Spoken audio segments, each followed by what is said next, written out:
Hey guys, welcome to my channel Taste to Learn. As you know, we have been started NCERT series and now we had completed 11 chapters in our ongoing series. Today we are going to start new chapter number 12, Forest, our lifeline.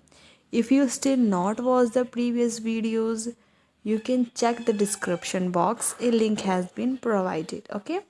So जो आज का हमारा topic है basically इस chapter में इन्होंने इसको कैसे इंट्रोड्यूस किया है एक स्टोरी के थ्रू। मीन्स इस स्टोरी के थ्रू ये फॉरेस्ट के बारे में हमें पूरी इन्फॉर्मेशन प्रोवाइड कर देंगे। तो हम भी उसी स्टोरी को कंटिन्यू करते हैं, शुरू करते हैं आज। ठीक है। सो एक शाम जो बूझो होता है पार्क में एक एल्डर पर्सन के साथ एंटर करता है और वो उस एल्डर पर्सन को अपने फ्रेंड्स के साथ इंट्रोड्यूस कराता है। तो ये जो एल्डर पर्सन था वो कौन था? प्रोफेसर अहमद, जो कौन है एक साइंटिस्ट हैं और वो यूनिवर्सिटी में काम करते हैं। तो जो चिल्ड्रंस होते हैं start playing while professor Ahmad sat on the bench in the corner. Childrens तो उनसे मिलके खेलना शुरू कर जाते हैं और जो प्रोफेसर अहमद होते हैं वो बेंच पे एक कोने में बैठ जाते हैं। वो थके हुए होते हैं क्योंकि उन्होंने गोल्डन जुबली सेलिब्रेशन जो कि टाउन में हुआ था उसमें उन्होंने पार्टिसिपेट किया था। थोड़े टाइम के बाद चिल्ड्रन भी उनके पास आते हैं और उनके आसपास मतलब उनके अराउंड बैठ जाते हैं और वो दे वांटेड टू नो, और वो प्रोफेसर अहमद से सेलिब्रेशन के बारे में जानना चाहते थे। तो फिर प्रोफेसर अहमद ने उन्हें बताया कि कल्चरल प्रोग्राम के बाद जो भी सीनियर पीपल थे उन्होंने टाउन में जो अनएम्प्लॉयमेंट मतलब बेरोज़गारी की जो प्रॉब्लम है उसके बारे में डिस्कशन करी और उन्होंने एक प्लान दिया कि हम एक फैक्ट्री बना सकते हैं फॉरेस्ट के एरिया को क्लीन करके। मतलब टाउन के बाहर जो फॉरेस्ट का एरिया है उसको मतलब कि जंगलों को काट के हम वहाँ पे फैक्ट्री बनाएं और फिर उसी फैक्ट्री से जो बढ़ती हुई जनसंख्या है, इंक्रीजिंग पॉपुलेशन है जो टाउन की, उसको उसी फैक्ट्री में, ताकि अगर हम फैक्ट्री बनाएंगे जंगलों को काट के तो उसी फैक्ट्री से बढ़ती हुई जो जनसंख्या है, इंक्रीजिंग पॉपुलेशन है, उसको जॉब्स मिल सकेंगी। तो the children were very surprised. Children तब सरप्राइज हो गए जब प्रोफेसर अहमद ने उन्हें बताया कि बहुत सारे लोगों ने इस आइडिया को ऑब्जेक्ट किया, मतलब कि इस आइडिया के खिलाफ गए कि हम जंगलों को काट के फैक्ट्रीज़ वगैरह नहीं लगाएंगे। तो इस चीज़ से चिल्ड्रन तो सरप्राइज हो गए। फिर प्रोफेसर अहमद ने उन्हें बताया कि ऐसा क्यों क्यों उन लोगों ने इस चीज़ को ऑब्जेक्ट किया, क्योंकि फॉरेस्ट से ही हमें हम सांस लेते हैं, वो वाटर प्यूरीफाई करते हैं ताकि हम सांस ले सकें, क्योंकि फॉरेस्ट से ही क्या हमें ऑक्सीजन मिलती है और वो कार्बन डाइऑक्साइड को इनहेल करते हैं। ये सारी चीज़ें प्रोफेसर अहमद ने उन्हें समझाई। तो जो चिल्ड्रंस थे वो थोड़ी कंफ्यूज थे ये चीज़ बताने के बाद भी। तो प्रोफेसर अहमद ने रियलाइज़ किया कि शायद चिल्ड्रंस ने फॉरेस्ट को कभी देखा ही नहीं है, जंगलों को कभी विज़िट ही नहीं किया है, इसीलिए वो इतने कंफ्यूज हैं। और जो चिल्ड्रंस थे वो भी फॉरेस्ट के बारे में और चीज़ जानना चाहते थे, इसीलिए उन्होंने डिसाइड किया कि वो प्रोफेसर अहमद के साथ फॉरेस्ट को विज़िट करेंगे। तो यहाँ से शुरू होता है कि विज़िट टू अ फॉरेस्ट। इसमें फॉरेस्ट से विज़िट करते करते वो सारी चीज़ें देखेंगे कि कैसे फॉरेस्ट में डिफरेंट डिफरेंट चीज़ें हैं, कैसे फॉरेस्ट हमारे लिए कितना हेल्पफुल है, वो सारी चीज़ें। तो स्टार्ट करते हैं।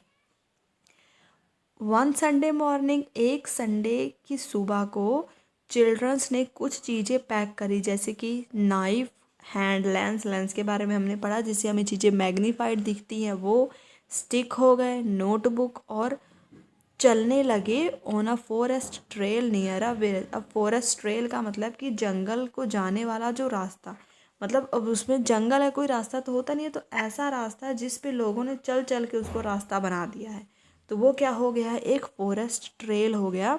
जो विलेज से, एक गांव से वो लोग फॉरेस्ट में जाने लग गए, उसी लोगों के द्वारा बनाए गए रास्ते से, क्योंकि लोग उसी रास्ते से बार बार गए हैं, तो वो क्या हो गया, एक रास्ता हो गया, फॉरेस्ट ट्रेल हो गया। ऑन दिस वे, उसी वे पे वो किससे मिले, तीबू से, जो एक यंग बॉय था ऑफ देयर एज, मतलब उन्हीं की एज का एक लड़का था उस गांव का।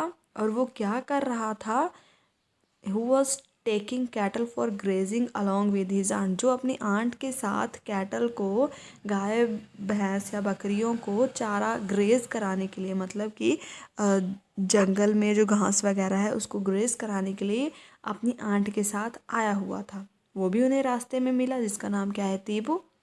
ही was very agile running here and there to keep the herd together, मतलब कि झुंड को इकट्ठा करने के लिए वो इधर उधर भाग रहा था, और वो बहुत ही ज़्यादा, एगाइल का मतलब फुर्तीला बच्चा था। जब उसने देखा चिल्ड्रंस को, तो वो भी उन्हीं के साथ चलना शुरू हो गया, और जो उसकी आंट थी वो दूसरे रास्ते पे चली गई।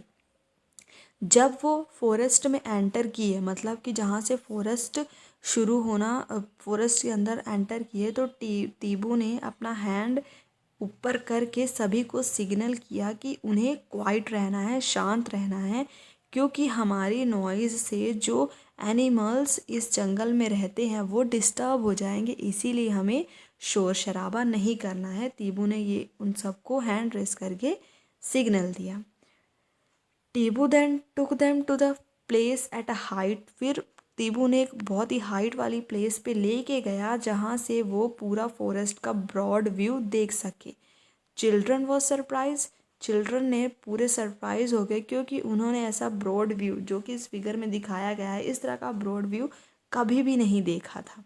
वहाँ से different tree tops had formed green cover over the land, जैसे हमें दिख रहा है, ये जो सब हमें दिख रहे हैं ये ट्री के ऊपर वाले टॉप हिस्से हैं जिन्होंने पूरे लैंड को कवर कर रखा है, और यहाँ से हमें कोई भी लैंड दिखाई नहीं दे रही है। हाउएवर कवर वॉज यूनिफॉर्मली, पूरा ग्रीन नहीं था, क्योंकि कुछ प्लांट्स के लीव्स जो थे वो येलो थे, थोड़े अलग अलग, क्योंकि मैंने देखा है कि प्लांट के लीव्स सिर्फ ग्रीन नहीं होते, डिफरेंट कलर्स के भी होते हैं, इसीलिए वो जो पूरा कवर था ये यूनिफॉर्मली ग्रीन नहीं था। जो इन्वायरमेंट था वो बहुत ही ज़्यादा पीसफुल, मतलब शांतिमय था, और ठंडी हवा वहाँ पे ब्लो कर रही थी, पूरी ठंडी ठंडी हवा। अगर आपने नोटिस किया होगा कि कभी भी आप पहाड़ी इलाके में जाते हैं तो वहाँ पे बहुत ठंडी हवाएं चलती हैं, बिल्कुल इन्वायरमेंट क्या होता है, पीसफुल होता है, वही इन्होंने यहाँ पे भी बताया हुआ है। ये सारी चीज़ें देख के चिल्ड्रंस भी पूरे फ्रेश हो गए थे, और वो भी बहुत ज़्यादा खुश थे। जब वो नीचे आ रहे थे तो वो एक्साइटेड हो गए, जो क्या सुन के, बर्ड्स के, और बर्ड्स के साउंड वगैरह सुन के वो भी क्या हो गए, एक्साइटेड हो गए childrens, and some noise from the top branches of the tree, मतलब अब हवा चल रही है तो ट्रीज़ के पत्ते भी आपस में एक दूसरे से टकरा के वो भी क्या कर रहे हैं, कुछ नॉइज़ प्रोड्यूस कर रहे हैं, और बर्ड्स के साउंड सुन के चिल्ड्रंस क्या हो रहे थे, एक्साइटेड हो रहे थे।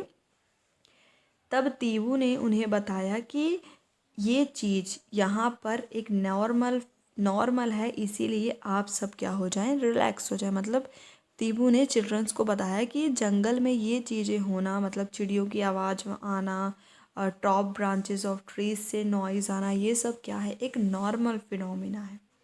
अब चिल्ड्रन के प्रेजेंस के कारण जो कुछ मंकीज़ थे ज़्यादा ऊपर, जैसे यहाँ पे हमें दिख रहा है पेड़ों के ऊपर जा जा के क्लाइंब कर रहे थे।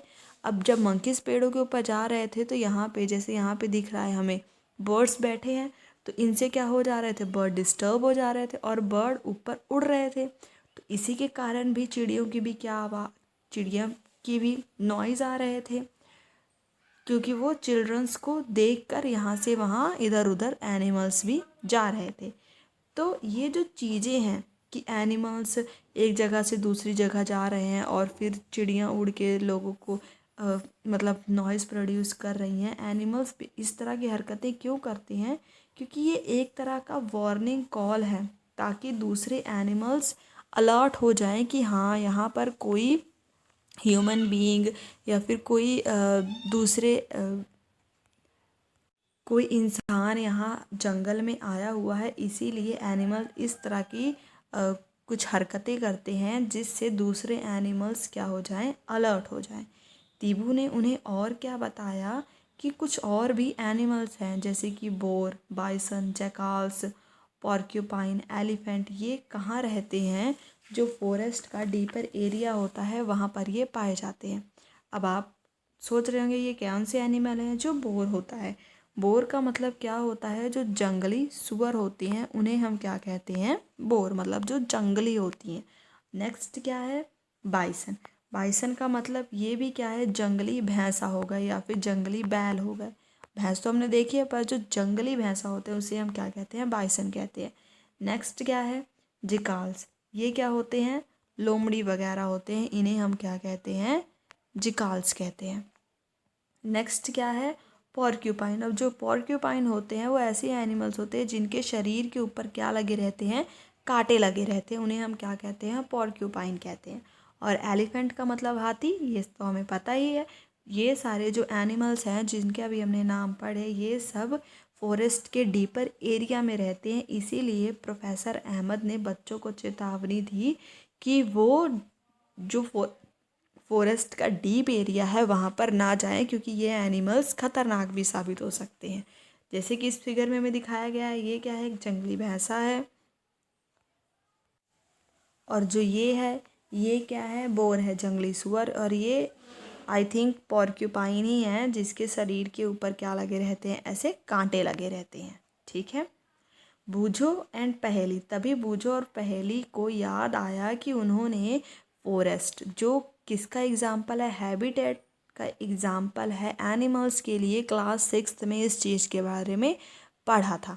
जैसे कि यहाँ पे हमें दिख रहा है, क्योंकि they could see how the forest provide home for other animals and plant. जैसे हमें दिख रहा है, क्योंकि ये जो फॉरेस्ट है वही एनिमल्स और प्लांट्स के लिए क्या है, एक रहने की जगह है, इसीलिए ये इनका एक हैबिटेट है इन एनिमल्स का। नेक्स्ट क्या है, अब जो लैंड जिसके ऊपर चिल्ड्रंस क्या कर रहे थे, चल रहे थे, वो क्या था, अनइवन था और कवर्ड था बहुत ही ज़्यादा ट्रीज से। टीबू ने उनकी हेल्प करी ट्रीज़ को आइडेंटिफाई करने में, जैसे साल का ट्री हो गया, टीक का ट्री हो गया, सेमल, शीशम, नीम, पलास, फिग, खैर, आंवला, बैम्बो, कचनार, जो कि इन फिगर्स में हमें दिखाए गए हैं। ये किसका ट्री है, बैम्बो का ट्री है। यहाँ पे ये नीम का ट्री है, शीशम का ये ट्री है, और ये किसका है, सिमाल का ट्री है। ये क्या है, डिफरेंट टाइप्स ऑफ ट्रीज़ हैं। और तीबू ने भी हेल्प करी स्टूडेंट्स की सारे ट्रीज़ को आइडेंटिफाई करने में। आप भी अपने पेरेंट्स से अपने आसपास जो भी ट्रीज़ लगे हैं उनको आइडेंटिफाई कर सकते हैं। प्रोफेसर अहमद ने क्या पॉइंट किया कि और भी इस तरह के ट्रीज़, और भी कई तरह के ट्रीज़ हमें फॉरेस्ट में मिल जाएंगे जो श्रब्स हैं, हर्ब्स एंड ग्रासेस हैं। ठीक है। The forest floor and the trees were also covered with different types of creepers and climbers. अब जो फॉरेस्ट के फ्लोर है, मतलब कि फॉरेस्ट की पूरी ज़मीन है या फिर जो उसमें पेड़ हैं, वो डिफरेंट टाइप्स ऑफ क्रीपर्स और क्लाइंबर्स ने भी कवर करके रखा हुआ है। मतलब कि ऐसे एनिमल्स जो क्रीप करते हैं, ज़मीन पे रेंगते हैं, या फिर ऐसे एनिमल्स जो क्लाइंब करते हैं फॉरेस्ट की फ्लोर को, ऐसे एनिमल्स ने भी कवर करके रखा हुआ है। The sun was barely visible through the leaves of the trees, making it quite dark inside the forest. अब हमें पता है कि जैसे यहाँ पे इस फिगर में हमें दिख रहा है कि जो बिल्कुल थोड़ा थोड़ा हमें क्या दिखाई दे रहा है, सन दिखाई दे रहा है। ऐसा क्यों, क्योंकि ट्रीज़ की जो लीव्स हैं उन्होंने पूरा इस जंगल को कवर करके रखा हुआ है, जिसके कारण थोड़ा सा ही सन विजिबल हो पाता है इन्हीं लीव्स के थ्रू इन फॉरेस्ट में।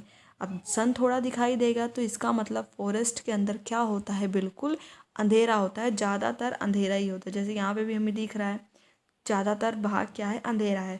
जहाँ थोड़े थोड़े पार्ट्स में, जिस पार्ट से सन की लाइट आ पा रही है, सिर्फ उतना ही पार्ट क्या है, थोड़ा वहाँ पे रोशनी है, नहीं तो बाकी पूरा जो पार्ट है जंगल का, ज़्यादातर भाग क्या होता है, डार्क होता है।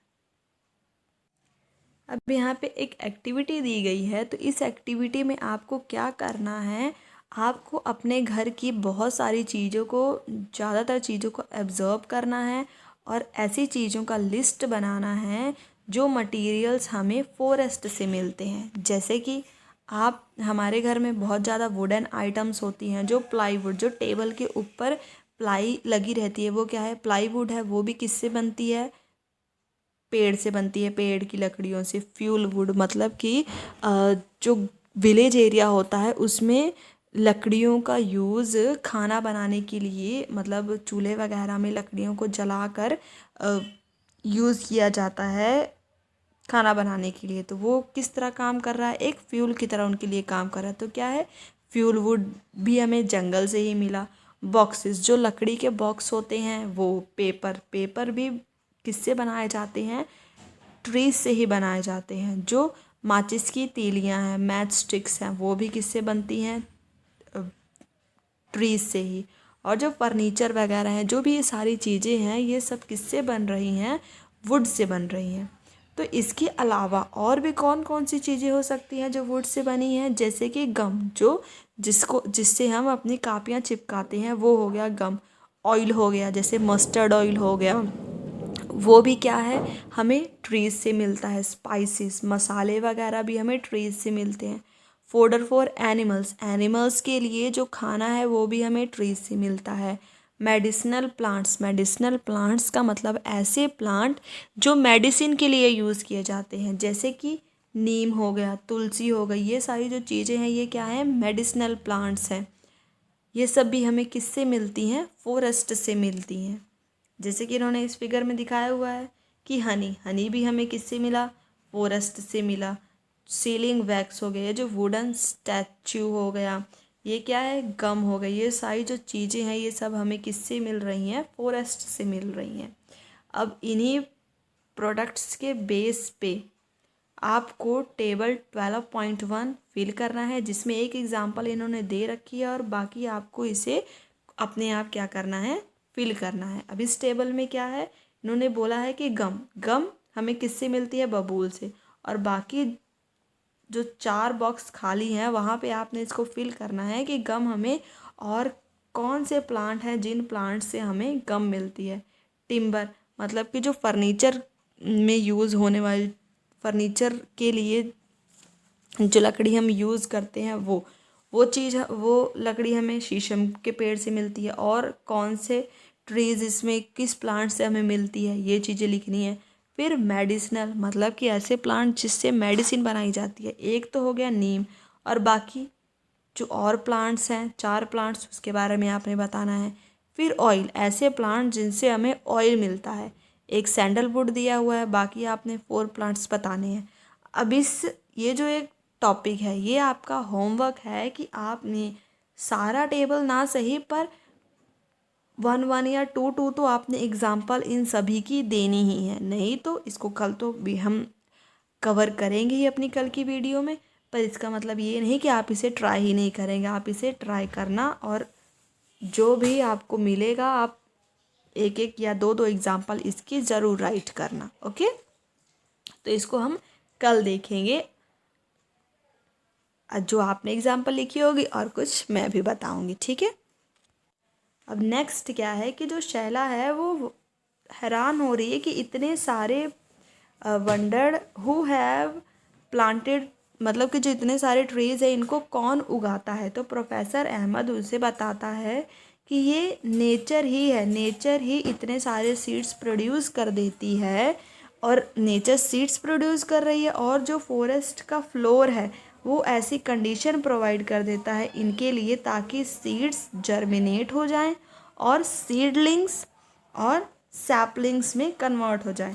अब सीडलिंग्स और सैपलिंग्स, इन दोनों का बेसिकली यही मतलब है कि जो सीड के बाद छोटा सा प्लांट बना है, और ये दोनों ही छोटे प्लांट हैं, मतलब जो सीड से पहले थोड़ा सा छोटा प्लांट बनेगा उसे सीडलिंग कहेंगे, जब उसे थोड़ा सा और बड़ा हो जाएगा तो उसे हम क्या कह देते हैं, सैपलिंग कह देते हैं।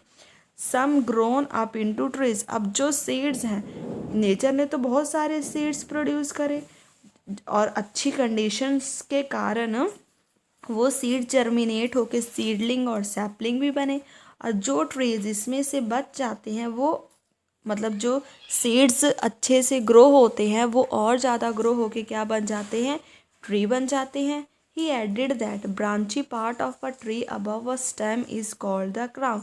जैसे कि हमें यहाँ पे दिखाया हुआ है कि जो क्राउन है वो क्या है, कि ये क्या है, स्टेम है। इस स्टेम के जो ऊपर वाला ये पार्ट है, इन सारे जो फिगर्स में दिखाया हुआ है ये सब क्या है, क्राउन है। अब देखो क्राउन का बेसिकली मतलब हम क्या सोचते हैं कि ताज है। अब हमें दिख रहा है कि ये ट्री है, तो ट्री का ये क्या है, एक हिसाब से हम इसे ताज ही समझ सकते हैं। तो ये क्या हो जाएगा, क्राउन ऑफ द ट्री हो जाएगा। Professor Ahmad asked children to look up and observe how the branches of the tall tree look like a roof over the other plant in the forest. He told them that is canopy. अब इस figure 12.7 से हम समझते हैं कि canopy क्या कह रहे हैं। जो कैनोपी है वो क्या है कि जो ये छोटे प्लांट्स हैं और इन छोटे प्लांट्स के ऊपर इन जो बड़े प्लांट्स हैं उन्होंने क्या बना रखा है, एक रूफ बना रखा है। तो यही वाली जो चीज़ है जो ऐसे रूफ की तरह काम कर रही है इन छोटे प्लांट्स के लिए, उसे हम क्या कह रहे हैं, कैनोपी कह रहे हैं। यहाँ पे अब दोबारा देखिए, how the branches of a tall tree की जो ब्रांचेस थी रूफ की तरह एक्ट कर रही थी over the other plants in the forest, और उसे ही क्या कहा गया है, कैनोपी कहा गया है। तो यहाँ तक हो गया हमारा आज का ये टॉपिक। बाकी ये जो नेक्स्ट टॉपिक है इसको हम अपनी आने वाली मतलब कि कल की वीडियो में कवर करेंगे। तो इसको भी देखने के लिए इस चैनल को सब्सक्राइब कर लें ताकि आपको जब भी कल जो हमारी नेक्स्ट वीडियो आएगी आप उसे जल्दी ही देख सकें। वीडियो पूरी समझ आ गई हो तो वीडियो को लाइक करें और इसे अपने फ्रेंड्स के साथ शेयर करें। जितना भी आज मैंने आपको पढ़ाया, अगर आपको इस टॉपिक तक कोई भी डाउट है तो इसे कमेंट करें और नेक्स्ट वीडियो भी देखने के लिए चैनल को सब्सक्राइब करना ना भूलें। Thanks for watching.